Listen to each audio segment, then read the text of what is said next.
Welcome to Romance Tales by Mandy. Don't forget to subscribe and turn on notifications so you never miss a story. Now, sit back, relax, and let's begin. There are certain things in life I never lose. Deals, games, women, especially not women. So when Jonathan Sloan, my oldest friend and most obnoxious business partner, leaned across the poker table at the Silver Veil Club and said, "Bet you can't get her to fall for you," pointing his whiskey glass toward the woman in the crimson dress by the bar, I didn't even flinch. I smiled, the kind of smile that makes people nervous, the kind I wear before I ruin someone on the stock market or in bed. "Who?" I asked, more for show than curiosity. He tilted his chin. The brunette, press badge hanging from her clutch. Clara Evans. Journalist. Writes for The Atlantic. Apparently, she's doing a piece on billionaire culture. Be careful. She bites. I followed his gaze. She stood with one elbow resting on the bar, legs crossed, drink untouched. Her dress clung to her curves like it had been stitched for sin itself. Hair like dark silk flowed over one shoulder, and those eyes, God, those eyes, brown with flecks of gold, scanning the room like she already knew everything. She hadn't looked at me once. That's what made it interesting. I don't need her to fall for me, I said, picking up my glass, just to surrender. Jonathan laughed, raising his drink to mine. You've got 1 week. I never turned down a challenge, especially not one that came wrapped in a mystery with legs like that. I approached her slowly, like I would negotiation worth millions, carefully, confidently, always in control. "Lucas Devereaux," I said, once I was close enough to smell her perfume, jasmine and something sharper, like citrus and fire. She turned her head toward me with practiced ease, eyes landing on me like she already knew my net worth and didn't care. She arched one brow. I know who you are. You're the guy who buys everything, except self-awareness. Well, touché. I let out a laugh. I'm also the guy buying your next drink. She turned back to the bar, lips twitching into a smirk. I don't drink with men who think the world owes them attention. Then I guess I'll owe you one. Another glance. This one lingered. Her gaze dropped to my lips, then my collarbone just briefly, barely noticeable to anyone else. But I saw it. I always see it. There it was. Interest. I'm working. She said, trying to sound detached. But her fingers curled tighter around the edge of the bar. "So am I?" I murmured, stepping closer, just on a different kind of story. She laughed. It was sharp, sexy, challenging. You think I'm a story worth telling, Mr. Devereaux? I leaned in, letting my mouth hover near her ear. "I think you're a story I'd like to rewrite from the inside out." Her breath hitched, just enough.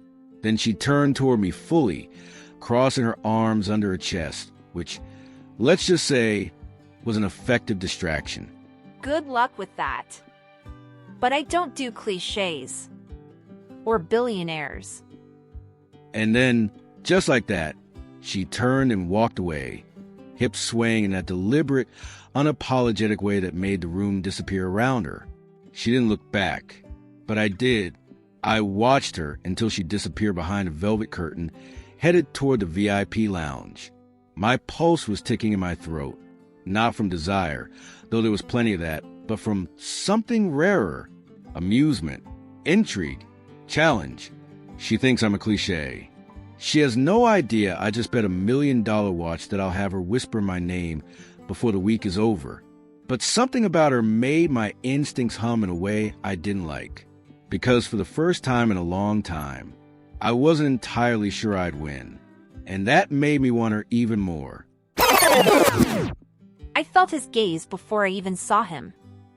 It slid across the room like velvet in heat, brushing my bare shoulders with a confidence so intense, I almost turned on instinct. But I didn't. I kept my posture relaxed, one arm propped on the edge of the bar, legs crossed just so, a bored expression resting on my face. Let him look. This place was a study in excess, dark velvet walls, crystal chandeliers that dripped like diamonds, and men who treated power like a currency heavier than gold. I'd been in rooms like this before, but none quite like this. None with stakes so high. And none with him. Lucas Devereaux. The name alone made people lean in and whisper, made entire boardrooms sweat. Billionaire. Playboy. Financial puppeteer with strings in every industry that mattered. He was the kind of man who didn't just bend rules, he rewrote them, then had the world thank him for it. And now he was walking toward me. His footsteps were quiet but certain, like he already knew the outcome. His presence hit before his cologne did, though when that scent caught me, it was trouble in a bottle. Dark spice. Sandalwood. Something sinfully expensive. I didn't move. When he spoke, Lucas Devereaux, his voice was every bit as smooth and sure as I expected. I gave him the satisfaction of a glance, let my eyes travel from the perfect line of his jaw to the cocky smirk on his lips. God, he was attractive. But dangerous things usually are. I didn't say what I really wanted to, that I was here for him. Not as a conquest or a flirtation, but as a target. Instead, I let the words fall like daggers from a polished smile. I know who you are, I told him. You're the guy who buys everything, except self-awareness. He laughed. A real one. Like he wasn't used to being talked to like that. And then, I let him talk. I played it cool. I let him think I was just another beautiful woman at the bar, amused but unimpressed. I dropped a line or two, something to throw him off his axis. Something to keep him guessing. But I didn't stay. I didn't give him time to lean closer, to try again, to flash that grin I'd seen melt a dozen women into yes girls. Because I wasn't here to melt. I was here to burn it all down. Instead of bantering with him a second time, I slipped away into the crowd, letting the dim lights swallow me whole. Behind the velvet curtain, I ducked into a quiet alcove, pulled up my phone, and started making notes. Names. Faces. Conversations half heard. Evidence I'd need. My heartbeat still hadn't slowed. And I hated that I wasn't sure whether it was the adrenaline from the investigation, or from the way Lucas Devereaux had looked at me. Like he already owned me. He didn't. And he never would. But the thing about men like him? They didn't chase you unless they thought you were worth it. And I had just made myself very, very interesting. I've never had to chase. Not once. Things, people, tend to fall into place when you live in my world. Deals close because I say they will. Doors open before I reach them. Women, they come to me. Eager, available, predictable. But Clara Evans? She didn't walk away from me that night at the bar. She dismissed me. And now, I can't stop thinking about her. So I set the board. An invitation to a private art gallery opening. Exclusive, intimate. Her name mysteriously added to the guest list. I didn't want to corner her. I wanted her curious. And she came. God, did she come. Red silk, high slit, hair pulled up, just enough to expose the graceful curve of her neck. She looked like temptation sculpted into a woman.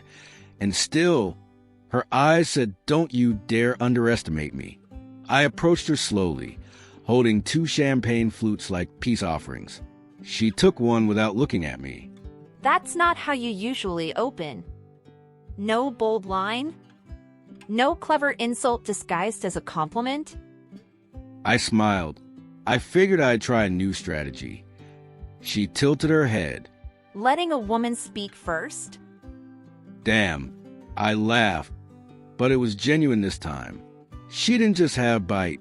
She had timing, precision, and beneath the fire in her eyes, something else, a spark that matched mine. So I leaned in closer. "I'm curious about you," I said. "That's rare for me." She didn't step back, didn't blush or flutter or giggle.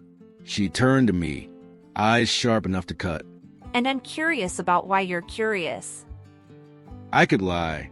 I could spin something charming about her confidence or her wit, but I didn't. I let the silence stretch, the air between us humming with tension that wasn't just flirtation. It was a challenge.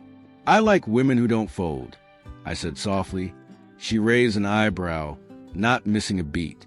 You mean women who won't let you win by default? My blood warmed. She wasn't just beautiful. She was dangerous. A woman who played the same game I did, but with stakes I didn't understand yet. I'd come here tonight thinking I would unravel her, but with every passing second I could feel it. She was unraveling me. And the worst part? I liked it. The room around us blurred, people fading into background noise. She stepped a little closer, the scent of her skin, jasmine and something darker, coiling around me like silken sin. Tell me something honest, Lucas. She said, her voice low, intimate. I looked straight into her eyes. I haven't stopped thinking about the way you walked away from me. Her lips curved, half smile, half trap. And yet here you are, chasing. I never chase. You are now. And just like that, the rules shifted. The lines blurred. My footing, usually so sure, felt less certain. She was toying with me, but it wasn't cruel. It was calculated, elegant, deliciously slow. For the first time in years, I wasn't sure who had the upper hand. And fuck, it turned me on. I don't fall for pretty faces. I met too many of them, polished smiles hiding rotting power, charm dripping like oil over secrets. So when Lucas Devereaux looks at me like I'm a puzzle he has to solve, I remind myself who he is. What he is. Untouchable. Calculated. The kind of man who plays chess while the rest of us are still learning checkers. And yet, there's something in his eyes that makes me feel like I'm standing too close to a fire I swore I'd never light. It started with a touch. Accidental. Brief. The brush of his fingers against mine when he handed me another glass of wine, dark red, smooth, chosen too perfectly for it to be random. I felt it like a jolt, and I hated that I felt it at all. We were standing at the edge of the gallery, low music humming through the air. His voice was softer now, less performative. He was talking about a painting, one with a fractured skyline and bleeding colors, and I watched his profile as he spoke, too aware of the way his lips moved. Too aware of the space between us narrowing with every breath. I crossed my arms to put a barrier there. He stepped a little closer anyway. Is it working? What? The act, the wine, the paintings, the tragic commentary. Is it making me more interesting yet? I should have laughed. I should have walked away. Instead, I tilted my head and said, "You're not the first man who's tried to distract me with charm." And have any of them succeeded? I didn't answer. I couldn't. Because the truth was starting to crawl under my skin in ways I didn't like. I wanted to know what his hands would feel like on bare skin. I wanted to know if that mouth knew how to lie and kiss. I wanted to know if this pull between us was real, or just another trick I'd regret falling for. He was watching me too closely now, like he could see all of it. Like he knew I was burning quietly from the inside out. "I don't trust you," I said finally. You're not supposed to. "And that doesn't bother you?" His smile was slow, crooked, infuriatingly sexy. It makes you even more interesting. He leaned in, closer than he had all night. His breath was warm near my cheek, his voice just for me. I don't want your trust yet, Clara. I want your attention. And God help me, he already had it. All of it.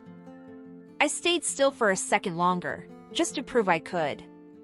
Then I turned, heels clicking across the marble floor as I walked away, not because I was finished, but because if I stayed one more second, I'd have let him kiss me. and that would have been the end of any control I had left. She left without a word. Her heels struck the gallery floor like a metronome of defiance. Her back straight, chin high, red silk swaying around those hips like a goddamn dare. And I couldn't let it end like that. Not with my pulse still thundering. Not with the taste of her still lingering in my mind when I hadn't even touched her mouth. I followed, like a man possessed. The gallery was already thinning out, laughter and classical strings echoing like ghosts behind us. Clara didn't glance back as she disappeared down the marble staircase toward the underground parking. I took the stairs two at a time, ignoring the voices in my head that told me this was dangerous, that this wasn't how I played. The elevator doors were just starting to close when I slid my hand between them. She was inside, standing tall in that red dress like a flame waiting to burn someone. Her jaw tightened the second she saw me. Of course. You don't stop. Not when I want something. The doors slid shut behind me, sealing us into a box lined with chrome and tension, so thick it felt like another body in the room. We didn't speak. She stood on one side. I stayed on the other. The hum of the elevator filled the silence, but underneath it, something else. A crackling heat that had been building since the moment we met, since the moment she refused to be impressed. Her fingers clenched around her clutch, knuckles white. I saw it. The war playing out in her body, the same one I was losing in mine. I move, slow at first. 2 steps, maybe 3. No words, no clever lines, just need, pure and simple, pressing the edges of my control. She looks up when I get close.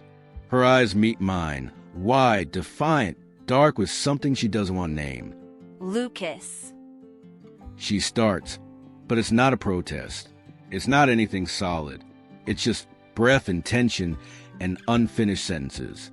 I reach out, fingers grazing her jaw. Her skin is warm, velvet soft, and she doesn't pull away. That's all the permission I need. I kiss her, hard, hungry. My mouth crashes into hers with weeks of frustration and curiosity and something more dangerous simmering beneath. She gasps, and I catch it, swallowing it down like it's the first taste of something forbidden, and I want more.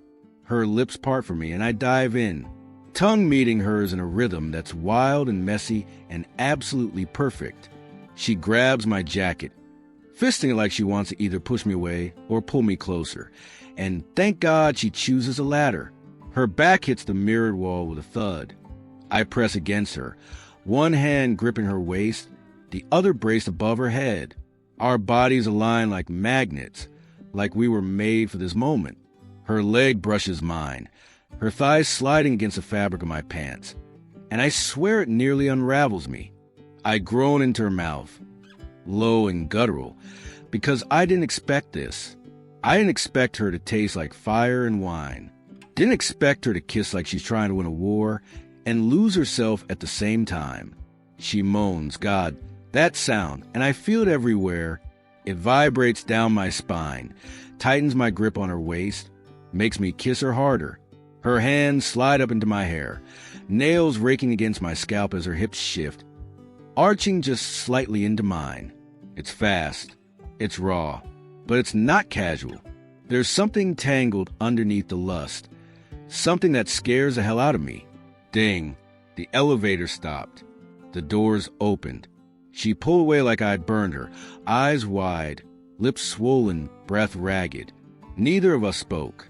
She stepped out, heels echoing against concrete as she walked in the parking garage, red silk swaying, not a single glance over her shoulder. And I stood there, alone, breathless, stunned, realizing that kiss didn't feel like a win. It felt like a warning. I didn't sleep. Not really. I tossed, turned, cursed myself and the heat still prickling across my skin. Every time I closed my eyes, it was there. He was there. His mouth, his hands, the way he looked at me like I was already undone beneath him. And I hated it. Because it wasn't just desire. I know desire. I've danced with it, used it, walked away from it without looking back. This was different. This was personal. Which is exactly why I need to get away from him. I delete his number from my phone twice. I block him on Instagram. I ignore the email that lands in my inbox just after 10 a.m. from someone on his PR team offering to set up a private follow-up meeting to discuss future collaboration. And yet, by noon, I'm sitting across from him again. He requested it personally. That's what the assistant said. Mr. Devereaux has an exclusive story he'd like you to break. Something no other journalist has access to. He asked for you specifically. Of course he did. The lobby of his downtown headquarters is cold steel and dark marble, like the man himself. The receptionist greets me with a smile so perfect it could be manufactured, then escorts me to the top floor. The moment the elevator doors open, I feel it again, that damn hum in my blood. Anticipation. Heat. Danger. He's waiting for me in a glass-walled conference room that overlooks the entire city like he owns it. Which he probably does, in some way or another. He stands as I walk in, tailored to perfection in slate gray, no tie, collar slightly undone. He doesn't smirk. Doesn't try to touch me. He just looks. And somehow, that's worse. Ms. Evans, thank you for coming. He says smoothly, gesturing for me to sit. I came for the story, I say, keeping my voice cool. Let's not pretend otherwise. He leans back in his chair, watching me the way a predator watches something it's already claimed. Of course. But there's a flicker in his eyes, something that feels like victory. Or amusement.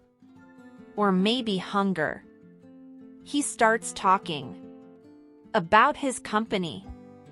About a new philanthropic initiative that no one knows about yet. Something about rebuilding trust in corporate America, giving back, changing the narrative. It's a good story. Maybe even a great one. And it would look very good with my byline on it. But the whole time he's talking, I'm not listening to his words. I'm watching his mouth. God, I hate myself for that. Because I remember how it felt against mine. I remember the sound he made when I kissed him back. And worst of all, I remember how it made me feel safe for a split second, like there was something solid underneath all that power and control. Clara. I blink. His voice slices through my thoughts like a blade. You're miles away. I straighten in my seat. I'm considering whether this is real access or another PR stunt. His lips twitch. It's real. I don't play games with business. My eyes narrow. But you do with people? He leans forward, resting his forearms on the table. Only when they play back. My heart skips. Bastard. I don't move. I should.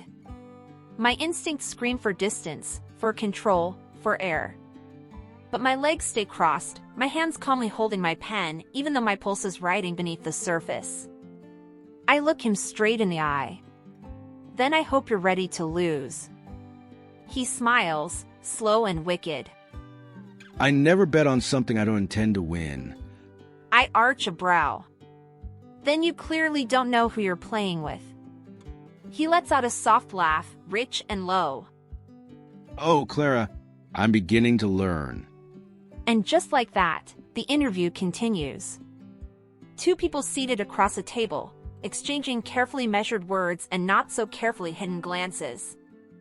But underneath it all, something burns hotter than facts, deeper than curiosity. Neither of us is walking away. Not yet. There's a moment in every negotiation, every high-stakes deal, where the air shifts, where words stop being just words, and everything beneath them starts to matter more. That moment is now.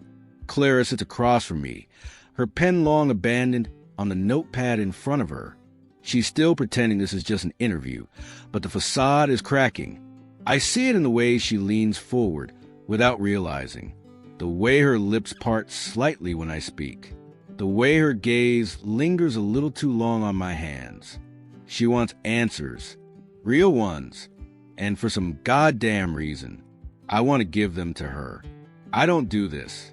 I don't talk about my family, about the mess I was born into, about the father who tried to break me into his mold, and the mother who let him. But with Clara, it slips out like smoke. He built the company from nothing. I say, quietly, but he never let me forget it. Every cent I touched had to be earned twice over.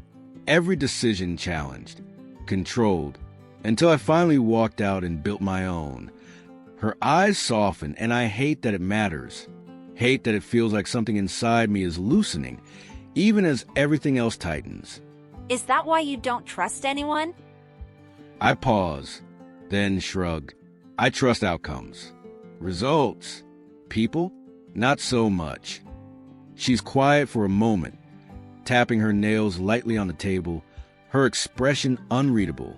Then she lifts her gaze again, and there's something sharp and vulnerable all at once in her voice. My father vanished when I was 17. One day he just disappeared. No note, no body, just gone. I blink. That wasn't what I expected. You think he's dead?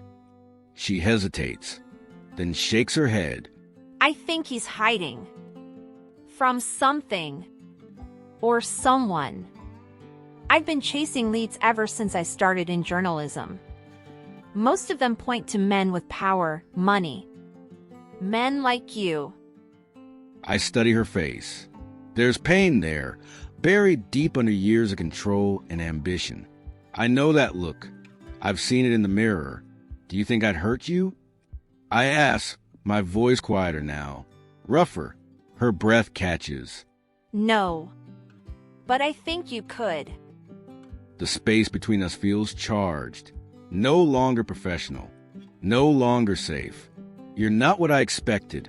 I murmur. She lifts her chin. Neither are you. I don't know who moves first. Maybe it's both of us. Maybe it doesn't matter. 1 second we're talking about fathers and betrayals and scars that never healed. The next, I'm leaning in, close enough to feel her breath brush against my lips, close enough to smell the hint of vanilla on her skin. She doesn't pull away. She doesn't flinch. She whispers. This is a bad idea. I answer with a whisper of my own, just an inch from her mouth. The worst. And still neither of us stops. It starts with his hands. Not demanding, not rough. Just, sure. The kind of touch that makes everything else, questions, consequences, fear, fade into a slow, dangerous ache. The interview ended hours ago. Somewhere between another glass of wine and the way he looked at me when I said I didn't believe in fate, I stopped pretending this was about work. We both did. Now, I'm in his penthouse. Bathed in low golden light and a silence so thick it vibrates between us. Lucas doesn't ask. He waits. Waits until I step toward him. Until my fingertips brush the edge of his shirt. Until I give in to whatever this is. Then it's fire. His mouth finds mine with a hunger I wasn't prepared for. His hands slide under my blouse, slow and reverent like he's memorizing the curve of my waist, the softness of my skin. Every kiss feels like a secret, every breath stolen. He presses me back against the glass wall, the city lights flickering behind us. His suit jacket falls to the floor. I lose my blouse next. He pulls back just enough to look at me, eyes dark, jaw tight, like he's barely holding himself together. You don't scare easy, do you? I shake my head, breathless. Not even a little. His mouth crashes into mine again and the control slips, shatters, both his and mine. We fall into his bed like we'd been doing this forever, like this night was inevitable from the second we met. It's slow. It's rough. It's everything. The kind of night that rewrites something inside you without asking permission. His fingers trail along the curve of my thigh, slow and deliberate, like he's exploring a map he never wants to stop reading. There's no rush in the way he touches me, just certainty, patience, reverence. It disarms me more than any roughness ever could. I tuck his shirt free from his slacks, sliding my hands beneath the fine cotton, my palms meeting warm skin and muscle drawn tight with restraint. His breath catches, and for the first time, Lucas Devereaux looks undone. Clara? He whispers, like the sound of my name might break him. I pull him down to me. Our mouths meet again, this time slower, deeper. His lips explore mine like they're learning a new language. He kisses like he negotiates, with complete focus and intent, like every second counts. The heat builds between us, rising like a tide we can't stop. When he finally undresses me, it's not just to see my body, it's to strip me bare of all my defenses. One by one. I should feel exposed. Instead, I feel seen. He worships every inch of me like I'm made of something sacred.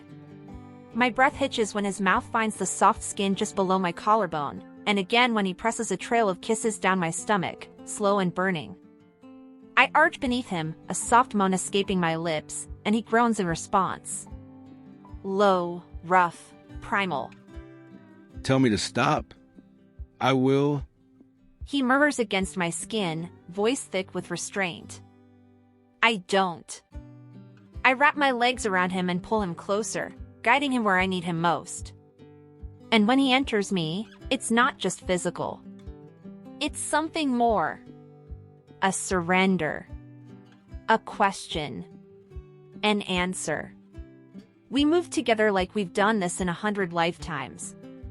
Like my body was made to match his rhythm, to chase the same rising storm.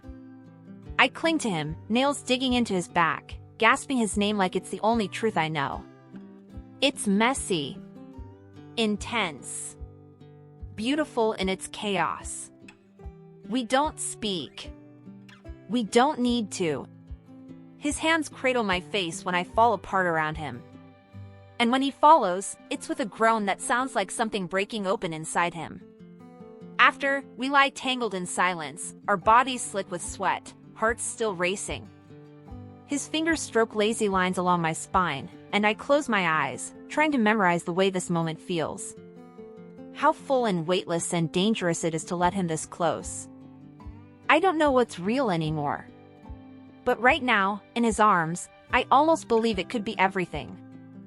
I don't sleep. Not really. At some point before dawn, I slip from the sheets, careful not to wake him. His office is just down the hall, door ajar. I tell myself I'm just curious. That I'm not here to snoop. That this has nothing to do with my father. But then I see it, an old manila folder half buried under a stack of files on his desk. My father's name on the label. I freeze. The air turns colder. Inside, there are financial records, transfers. A scanned contract bearing a signature I haven't seen since I was 17. And Lucas's company name stamped at the bottom. My heart pounds. I close the folder carefully and slide it back into place like nothing happened. When I return to bed, he's still sleeping. Peaceful, lips slightly parted, a hand resting on my side of the mattress. I lie down beside him and stare at the ceiling. Every inch of my body still humming from his touch. But now, there's something else in my chest. Doubt. And for the first time since I met him, I'm afraid that what happened between us wasn't just a mistake. It might have been a trap. I wake up to cold sheets. Her scent is still on the pillow beside me. Jasmine and something I can't name. But she's gone. No note. No whisper goodbye. Just silence. It's not the first time a woman's left my bed without a word. But it's the first time it bothers me. More than that, it burns. Clara Evans isn't like the others. She never was. But last night, she gave in to me completely. That wasn't performance. That wasn't strategy. That was real.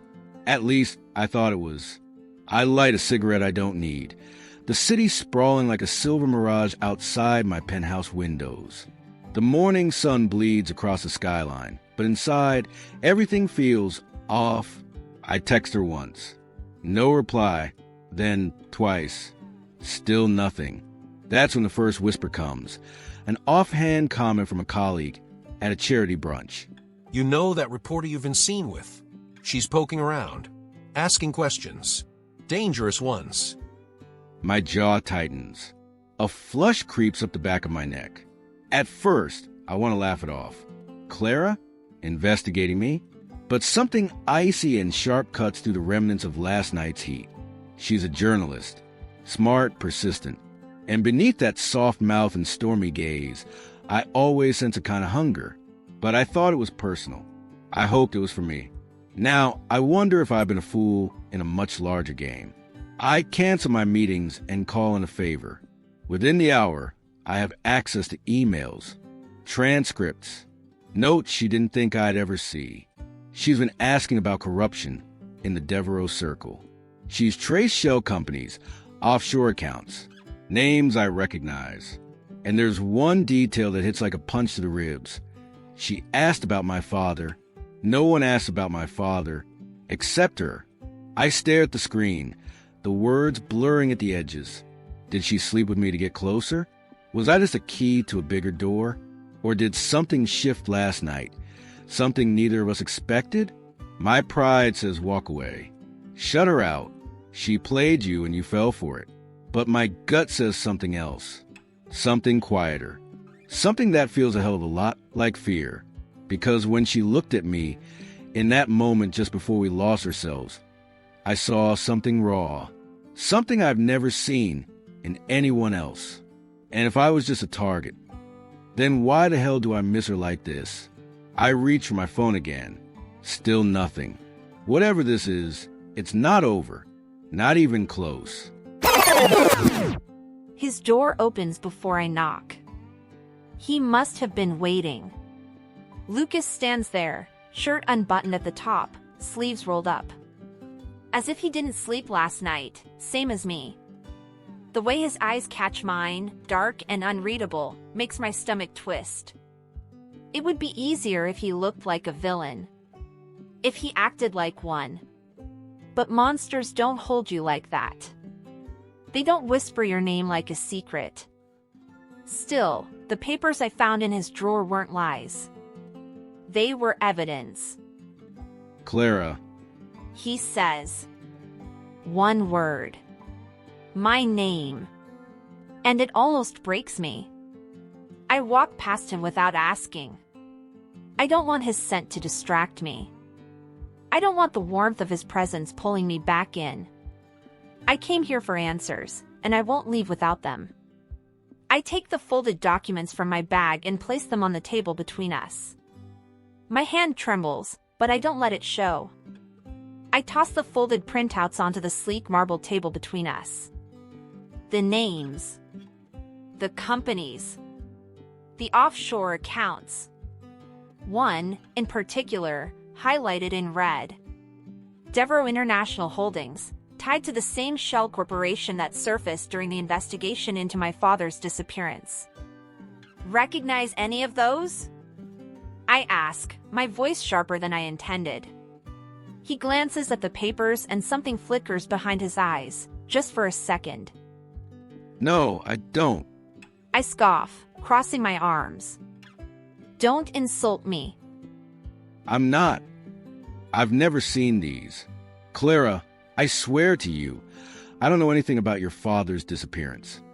He says, stepping closer.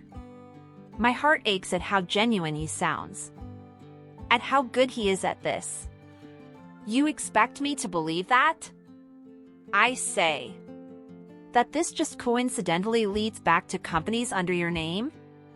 That my father just vanished while poking around in your friend's dirty secrets, and you somehow knew nothing about it? His jaw tightens. I'm telling you the truth. No. You're telling me what you think I want to hear. I say, stepping back.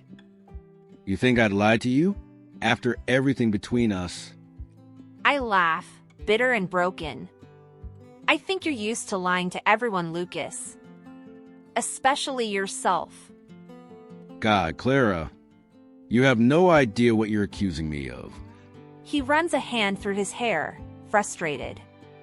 I know that someone in your circle destroyed my family. And I know you're protecting them. His voice lowers, dangerously calm. You think I'm capable of that? I don't know what you're capable of anymore, I whisper. That's the problem. And what about you?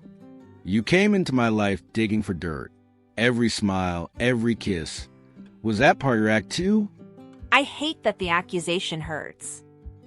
I hate that my throat is burning and my hands are trembling. But most of all, I hate that I don't hate him. I wanted the truth.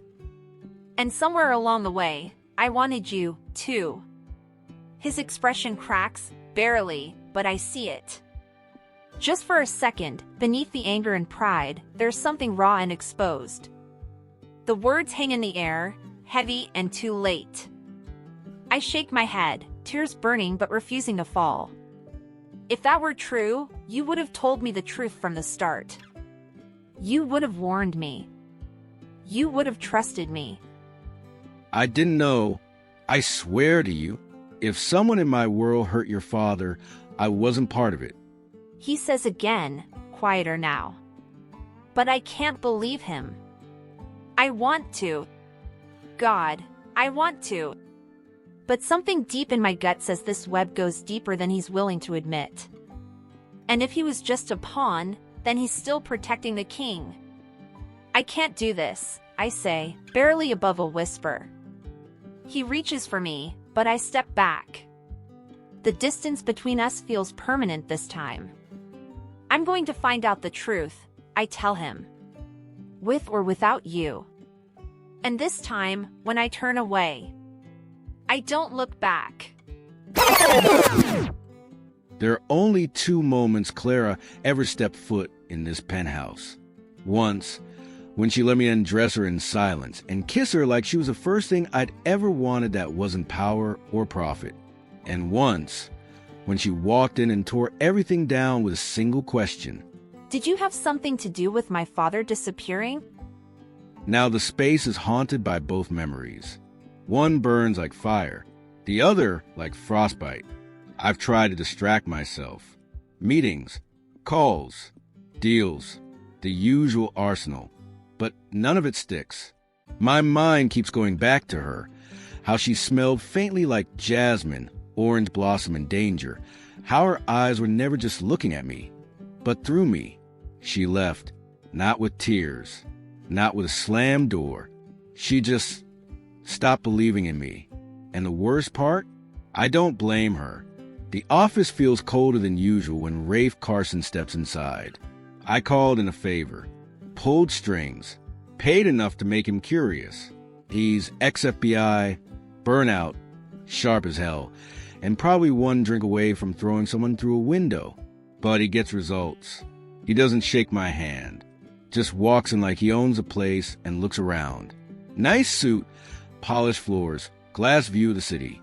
None of it impresses him. He drops into the chair across from me, leather creaking under his weight. Worn jeans, a scuffed leather jacket, a scar above his eyebrow that tells me he's seen things I haven't. So, you want me to dig into the same billionaires you host whiskey tastings with? He says, tossing a thin file onto the table. I want the truth, I say. He leans back, eyes narrowing. About James Evans. Clara's father, a journalist who vanished chasing leads in all the wrong places. I didn't even know he was her father until recently. I admit, voice tight. She thinks I'm involved. Or that someone in my circle is. I don't know if she's right, but I can't let it go. Rafe studies me, skeptical. You think she used you to get inside? No, I say, and that's the fucked up part. I think I used her to forget who I am. Silence. Only the hum of the city bleeding through the glass behind me. He finally nods once. All right, I'll find out who buried the bones. But once I start digging, I don't stop, even if the rot leads straight back to you. I wouldn't be hiring you if I wasn't ready for that. He stands, tucks the file back on his arm, and turns to go, stops in the doorway, just long enough to glance back. She must be one hell of a woman to make you look this wrecked. She is, but I don't say out loud. After he leaves, I walk to the window. The skyline stretches endlessly. Lights flicker like static, like neurons firing in a brain that never sleeps. I press my fingers to the cold glass. I wonder where she is, if she's safe, if she still dreams about that night the way I do. I thought I knew how to want something, but I didn't, not until her. And now all I can do is chase ghosts, hoping the truth won't take her further from me than she already is. But whatever happens next, I won't let this end in silence. Not this time. I've chased stories through war zones and political cover-ups. I've outrun cops in back alleys of Istanbul, gotten drunk with hackers in Bucharest, and once hid a recorder in a senator's pocket with a laugh and a wink. But nothing has ever left me feeling so completely unraveled as Lucas Devereaux. And worse, I can't even write about him. There are headlines everywhere, scandals waiting to be exposed, magnates twisting truths for profit and power. And I'm out here, pretending I still care. Pretending every breaking news ping on my phone is enough to get my pulse racing the way he used to. But the only story that matters now is the one I haven't cracked. My father. His disappearance. The man who might have had something to do with it. Or maybe didn't. That's the real hell. The maybe. I sit in my apartment, legs folded beneath me, laptop balanced on one thigh, a glass of red wine untouched beside me. The cursor blinks in the middle of an unfinished paragraph. I was writing a piece on corporate lobbying and backdoor deals, but all I've typed in the last hour is his name in the search bar. Lucas Devereaux. Every photo that comes up punches a hole in my chest. He looks like power and elegance and sin even when he's not trying. Especially when he's not trying. The night we spent together was supposed to mean nothing. It was supposed to be a mistake. But it wasn't. And that's the problem. I can still feel the way he touched me like he was trying to memorize me. Not just my body, but everything. Every sigh, every glance. The way he whispered my name like a promise and a warning all at once. Damn him. Damn me. I close the laptop and walk over to the window. The city glows beneath me, blurry and golden like a memory you're not ready to let go of. Somewhere out there, he's probably drinking his expensive bourbon in his glass tower, telling himself he's done nothing wrong. And maybe he hasn't. But how do you trust a man who's built a kingdom from secrets? Still, every night I tell myself I'll stop thinking about him. And every night, I fail. Because even with all my instincts screaming run, something deeper whispers, what if he's the only one who actually cared? Not about the story. About me. I wake up in the middle of the night drenched in sweat. Dreams. Or memories. I can't tell the difference anymore. He was behind me, whispering in my ear, hands sliding under the hem of my dress. I felt his breath on my neck, warm and possessive. The way his voice dropped when he said my name. God, it was dirty, it was beautiful. I touched myself, half asleep, and came apart like he was still there, watching. This is not normal. But he unlocked something. Not just desire, deeper than that. A hunger I've never let anyone feed. And now he's gone, and I'm left with this gnawing ache for answers. Not just about my father. About him. I grab my phone. Hover over his name. I don't call. Of course I don't. I'm not that weak. But I do text two of my sources. One of them has access to Devereaux Industries' internal records. The other knows how to follow untraceable offshore wires like a bloodhound. I don't know if they'll be able to help. I don't know if I'll even follow through. But maybe I'll try. I didn't expect a knock at this hour. It's past midnight, and the penthouse is dark save for the amber glow spilling from the kitchen. I'm still in my dress shirt from work. Sleeves rolled, collar open, a half-drunk glass of scotch sweating in my hand. I open the door. Rafe Carson steps in with a leather folder tucked under his arm, and that look on his face, the one that says the storm has arrived. "Tell me you have something," I say, voice low. He nods once. You might want to sit down. The folder hits the counter with a soft thump, but it feels like a gunshot. Rafe pulls out photos, bank records, emails. A neatly printed email chain catches my eye. The subject line is a name I haven't thought about in years. Julian Crane, my old partner. The one I thought I'd buried in the past. Along with failed venture and a list of legal headaches I paid good lawyers to keep off the books. But he didn't stay buried. No, the bastard did something far worse. He orchestrated the entire setup. Shell companies, forged contracts, backdated memos. All of it leads to him. And this is the smoking gun. Julian received funds from a private account linked to your acquisition deal 3 weeks before the incident with Clara's father. Rafe says, flipping through the documents. My stomach knots. He knew. Rafe nods grimly. More than knew. He worked with him. Your name was used, but you weren't even looped in. You were a pawn. I don't respond. I just stare at the paper in front of me. Clara's father's name underlined in red ink like a scar that's finally been uncovered. All this time, she thought it was me, and I let her walk away believing it. I sit back in the leather chair by the window, mind racing, jaw tight. Clara's face flashes in my memory. The hurt in her eyes, the betrayal twisting in her voice. That last moment in the penthouse plays like a broken record. I can't do this. Her words gutted me more than I let her see. But now I know, and more importantly, she needs to know. I need to find her. I say, quietly almost to myself. Rafe arches a brow. You think she'll believe you now? I'm not sure, I admit, but I won't let her live in that lie. She deserves the truth. About me, about her father. All of it. I exhale slowly, eyes fixed on the skyline. I don't want revenge. I murmur. I want redemption. It hits me like a wave. What I felt for Clara this whole time wasn't just desire. It was clarity. She saw past my walls, the steel exterior, the headlines. She made me feel seen in a way I never asked for and maybe didn't deserve. But I do now. I won't let Julian Crane be the author of her pain. Or mine. She deserves answers. And this time, I'll be the one to give them. Even if it means breaking my own rules. Even if she slams the door in my face. Even if her lips never speak my name the same way again. I rise, gather the papers, and slip them into a folder. Clara once told me that justice and love don't mix. But maybe they don't have to.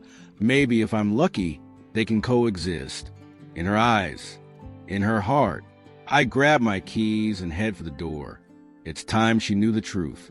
And this time, I won't let her walk away. I wasn't expecting a message from him.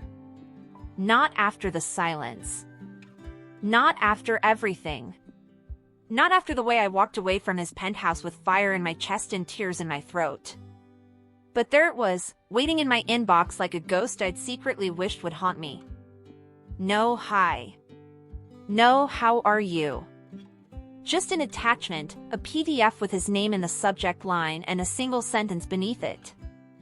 You deserve the truth. Let me show you. I read it once. Then again. And again. By the 5th time, my hand was trembling. I didn't open the file right away. I wasn't ready to see what he'd uncovered. What it might confirm or undo. But I did reply. Where? His response came fast. That old jazz bar you mentioned. 7 o'clock. Tonight. And just like that, I said yes. I arrived 10 minutes early. Not because I was eager. Because I needed to breathe. The place was dim, intimate, the kind of bar where secrets hung in the smoke and the music bled into your bones. The scent of aged wood and bourbon filled the air. I chose a booth in the back, where the shadows didn't ask questions. Then I saw him. Lucas Devereaux. In black. No tie. Shirt unbuttoned just enough. Hair slightly tousled like he hadn't slept, or maybe like he hadn't stopped thinking about me. He didn't smile when he saw me. He exhaled. Like he'd been holding his breath since the last time I walked away. He slid into the booth across from me, eyes locked on mine. Not flirtatious, not guarded. Just raw. I'm glad you came. I wasn't sure you would. He said, voice lower than I remembered. I didn't respond. Not yet. I couldn't. Because his eyes weren't lying. There was no mask tonight. No CEO, no billionaire armor. Just a man. A man who looked like he hadn't forgiven himself. He reached into his coat and placed the printed file on the table between us. I looked down at it but didn't touch it. I didn't know about Julian or your father. I swear to you, Clara, if I had... His voice cracked, just a little. Enough to make my chest ache. I don't want to be part of the damage in your life. I want to help undo it. I looked at him. Really looked at him, and for the first time, the wall I built didn't feel like stone. It felt like paper, soggy from too much pain. He leaned forward, just slightly. His fingers brushed the edge of the file. I know I hurt you, and I may not deserve another chance. But if there's even a small part of you that still feels what I felt that night, if there's a single second you can't forget either, I'm asking you. Let me try again. My throat burned. My pulse thudded. Because yes. God help me, yes. I still remembered the taste of him. The heat. The way his body curved around mine like we'd always fit, even in a wrong moment. Even when everything screamed don't. And now, sitting here, everything in me screamed something else. Hope. I reached for the folder. Opened it. Read. And when I looked back up at him, he didn't look away. Okay, I said. Just one word. But it shifted the axis of my entire world. He smiled, finally. Soft. Real. Like it belonged to a man I hadn't met yet, but wanted to. And just for a second, the noise of the world vanished. It was just him. Me. A quiet booth. And maybe a beginning. There was a time when I thought control was everything. Control over my company, over my future, over my emotions, over the people I let in, or rather, the ones I didn't. Then Clara happened. She had just learned the truth about her father, about the man who betrayed him, not me. And when I looked at Clara across that dimly lit jazz bar, her fingers wrapped tightly around the edge of her glass, her expression unreadable, I thought maybe it was already too late. But then she stood, silently, like she'd made up her mind. She didn't say, let's go. She didn't need to. She just looked back at me once as she walked toward the door, and I followed, from the jazz bar to her apartment. Neither of us spoke, not a word. But everything we'd buried, the heat, the hurt, the want, it all rose up between us like a wave waiting to crash. Her apartment was quiet. The door closed behind us with a soft click, a final seal. I didn't speak. I didn't have to. She turned to me slowly. In the golden hush of city lights filtering through her windows, She looked almost unreal. Barefoot. Hair loose around her shoulders, eyes impossibly deep. I didn't want to believe you. She said, her voice hushed. I know. I thought you could have been part of it. I would have thought the same. Her breath caught. But you weren't. No, but I want to be guilty if it meant I got be near you. She blinked, then crossed the space between us like a tide rising without mercy. Her fingers touched my chest. Soft. Testing. Do you still want me? She asked, almost a whisper. I closed my hand around her wrist. One isn't a big enough word for what I feel for you, Clara. She crossed the space between us like gravity pulled her. And when she kissed me, God, when she kissed me, it wasn't desperate. It was deep. It was real. It was everything we hadn't said stitched into heat and lips and breath. My mouth claimed hers with slow, searing intensity. Our hands found each other's skin as if they'd spent years lost in the dark. My fingers slipped beneath the hem of her blouse, brushing over soft, warm skin, and she exhaled into my mouth like I just cracked her open. She reached for the buttons of my shirt with shaking hands. I let her undo them one by one, her lips brushing along my collarbone as she went, tasting the heat rising in me. By the time our clothes hit the floor, we weren't two people anymore. We were heat and breath and aching hearts trying to find home. When I slid into her, it wasn't just physical. It was emotional. A gasp that left her lips and a curse that tore from mine. I buried my face in her neck, gripping her hips like she might vanish. She arched beneath me, her hands clutching my back, her body moving in rhythm with mine like we'd been made for this, made for each other. We didn't rush. I wanted to memorize the feel of her, the way her thighs trembled, the sound she made when I whispered her name into her mouth. I told her things I'd never said aloud, things I didn't even know I needed to say. You undo me, Clara. I breathed, every time. She touched my face, eyes glistening. Then let yourself fall. So I did, again and again. We moved through the night like waves, slow and deep, rising and crashing. Her nails on my shoulders, my lips tracing every line of her body. We made love like we were writing a new story in the dark, one only we could read. Hours passed, or maybe seconds. I didn't care. This time wasn't about urgency. It was about knowing. Every inch, every sound, every heartbeat that stuttered when I slid my hands across her skin like a vow. We moved together like a promise, not a secret. Like love, not lust. And when she arched beneath me, whispering my name like it was something sacred, I realized I was no longer afraid. By the time we lay wrapped in each other, sheets tangled and skin still slick with the heat of us, she rested her head on my chest, legs entwined with mine, hands softly tracing the lines of my ribs. I held her like something sacred, something I didn't deserve, but would never let go of again. It was strange, waking up and not feeling like I had to run. Not from the pain. Not from the truth. Not from him. Lucas's arm was still draped across my waist, warm and possessive, his breath soft against the back of my neck. I could feel the steady beat of his heart pressed to my spine. Real. Solid. Mine, for now. And yet, the real world waited just outside the walls of my apartment. The truth was out.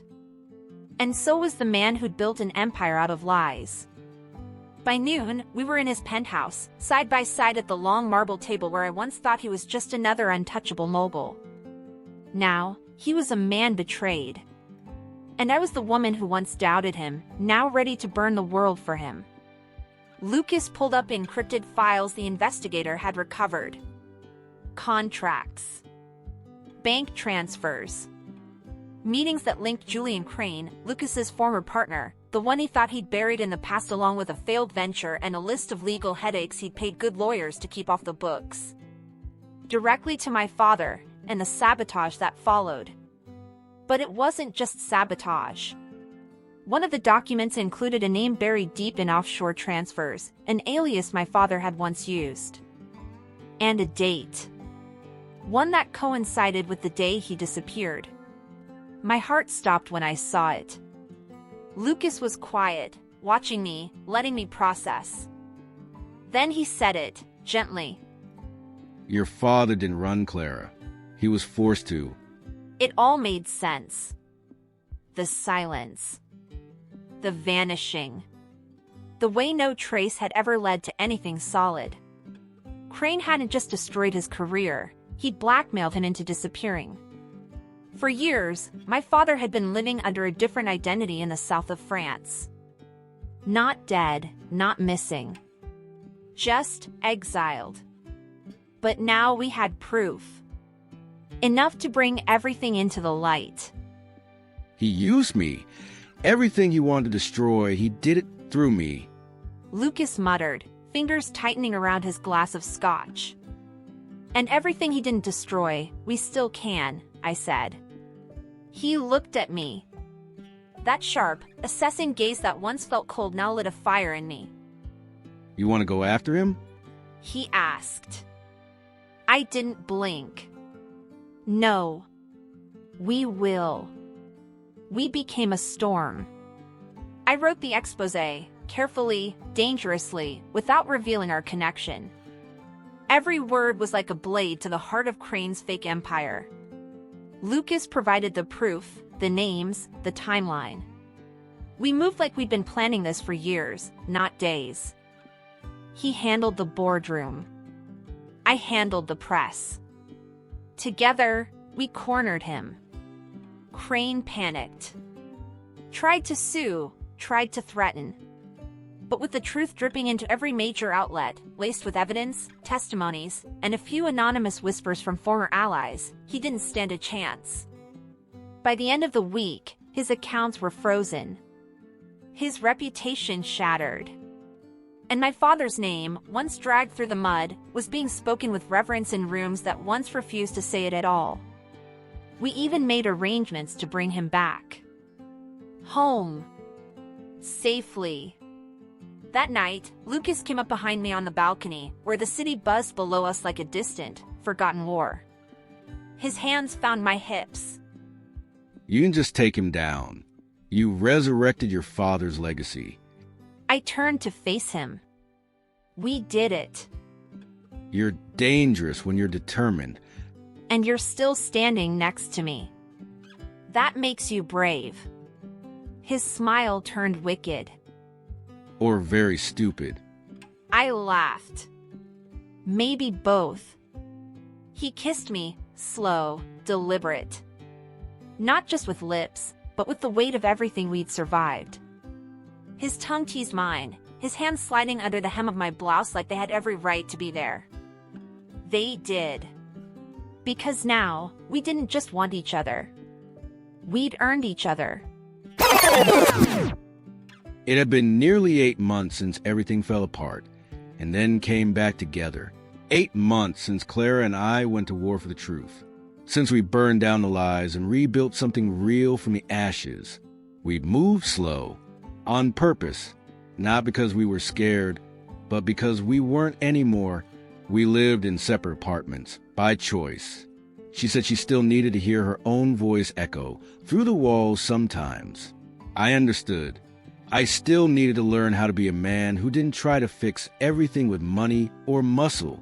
But tonight was different. I could have bought a ring that cost more than most people's houses. I could have flown her to Paris, booked the Eiffel Tower for the night, made it some grand, over-the-top display that screamed power. But that wasn't what Clara ever wanted from me. She wanted truth. She wanted freedom. And she fought like hell to earn both. So I did the only thing that felt right. A bottle of $5 wine, 2 mismatched glasses, and a rooftop that smelled like wet concrete and freedom. Clara was barefoot, her hair in a messy braid, cheeks flushed from climbing 6 flights of stairs. The elevator was broken in her friend's building, but of course she didn't care. She was still laughing, even as she caught her breath. You're quiet. That's suspicious. She said, giving me a sidelong glance as she poured the wine. I'm thinking, You're quiet.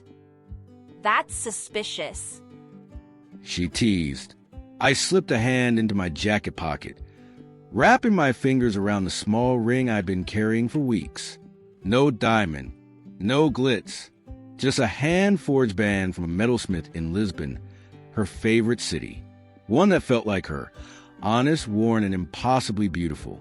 It's not dangerous, I said, stepping closer. It's honest. She raised a brow. Lucas Devereaux. Honest. Now that's suspicious. I smiled, slow and sure. Then I said the words I'd been holding back for months. I used to think love was something you earned through control, through strategy, performance. But that was before you. Her eyes softened. The teasing faded. Lucas. I love you, not because it's smart, not because it makes sense. I love you because when you laugh, my world softens. Because when you look at me like I'm more than my past, I actually believe it. And because when I'm near you, I finally remember who the hell I want to be. She didn't speak, just stared, lips parted, breath caught. So I dropped to one knee, right there on cracked concrete, next to a potted plant half dead from too much sun. No grand gesture, no headlines, just this, I said, holding the ring out. Marry me, in your way, in your time. Hell, we don't even have to have a wedding. Just be mine, for real, for always.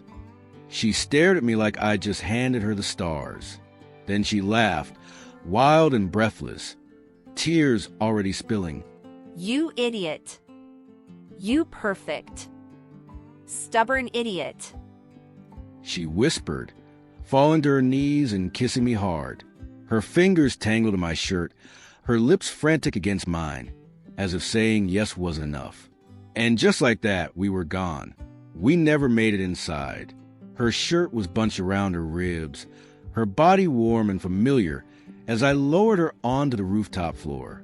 Our mouths moved with urgency, slow and deep and unapologetic. My hand slid under denim, hers tugging at my belt. The night held us, and for once, I didn't give a damn who saw. This wasn't just sex. This wasn't escape. This was home. After, she lay on my chest, the ring on her finger catching the moonlight. She traced idle circles over my heart, quiet and calm. I don't want the world. I just want this. You. Me. Free. I kissed her forehead, held her tighter. Then that's exactly what we'll have. And for the first time in my life, I knew it was true.